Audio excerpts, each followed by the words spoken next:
Apesar das políticas de combate à pandemia terem sido abolidas ou severamente relaxadas em grande parte do mundo, na China tem se notado um endurecimento dessas políticas nos últimos meses, com cidades inteiras, algumas delas com milhões de habitantes, em lockdown completo por mais de 3 meses, como é o caso da cidade de Urumqi, na província chinesa de Xinjiang, uma cidade com 3,5 milhões de habitantes e que está totalmente fechada desde agosto. Para impor o lockdown, oficiais do Partido Comunista Chinês chegam ao ponto de trancar os residentes em suas casas. Uma situação que, como podem bem imaginar, pode gerar graves problemas de segurança. E foi justamente isso o que aconteceu em um prédio na cidade de Urumqi quando um grande incêndio se espalhou pelos andares. Como os moradores estavam presos em seus apartamentos, muitos não conseguiram fugir, com fontes referindo que pelo menos 10 pessoas morreram. Essa tragédia, causada pela política chinesa de lockdown, levou a grandes protestos na cidade. Protestos que rapidamente se espalharam por muitas outras cidades, inclusive Pequim e Xangai. E também as importantes cidades industriais de Chengdu, Hangzhou, Chongqing e Guangzhou.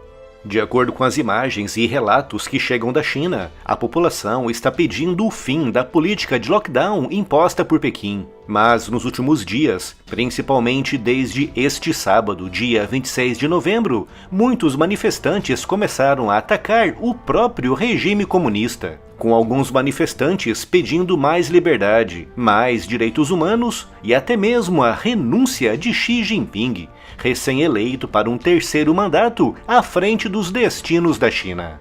Essas manifestações mostram que o descontentamento da população com relação à política chinesa de lockdown está abrindo caminho para a manifestação de um profundo descontentamento com relação ao próprio regime comunista chinês, conhecido por oprimir e censurar profundamente a sua população.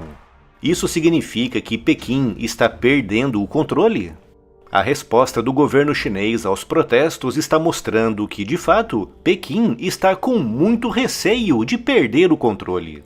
Em um primeiro momento, quando as manifestações estavam mais concentradas em Urumqi, a resposta do regime chinês foi de contenção, com o governo local anunciando mesmo o relaxamento da política de lockdown na cidade. No entanto, conforme os protestos foram se espalhando, o nível de opressão da resposta chinesa foi progressivamente aumentando, com a violência dessa resposta alcançando um nível máximo no domingo, quando os manifestantes começaram a pedir mais liberdade e mais direitos humanos.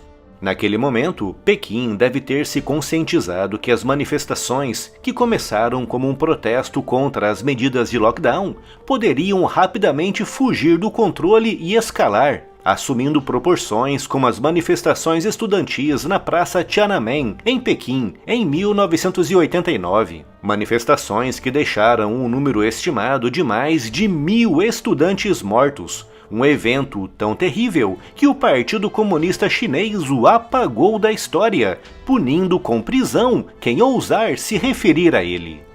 Além da opressão direta aos manifestantes, Pequim está aumentando a sua estrutura de campos de quarentena. Oficialmente, esses campos atuam como centros para onde são enviadas pessoas que testam positivo para o vírus. No entanto, algumas fontes referem que o regime de Pequim está internando nesses campos pessoas vistas como indesejáveis e até mesmo manifestantes presos pela polícia durante os protestos. O regime comunista de Pequim está há anos implementando meios eletrônicos cada vez mais invasivos para controlar a sua população, culminando com o chamado Sistema de Crédito Social, um sistema baseado em pontos dados pelo governo conforme o comportamento de cada cidadão. Quanto mais obediente for um indivíduo, mais pontos ele recebe, podendo assim acessar os benefícios oferecidos pelo governo. Mas, se perder pontos, os cidadãos podem ter os seus acessos bloqueados aos meios de transporte, aos supermercados e até mesmo às suas próprias casas. Todo esse controle está sendo usado agora por Pequim para reprimir os manifestantes. com relatos referindo que milhares de pessoas estão perdendo seus pontos sociais e sendo banidas da vida pública na China, impossibilitados até mesmo de entrar em um supermercado para comprar comida. Com a ajuda da tecnologia, o Partido Comunista Chinês está tentando impedir que os atuais protestos fujam do controle, tentando ao máximo evitar um novo Tiananmen.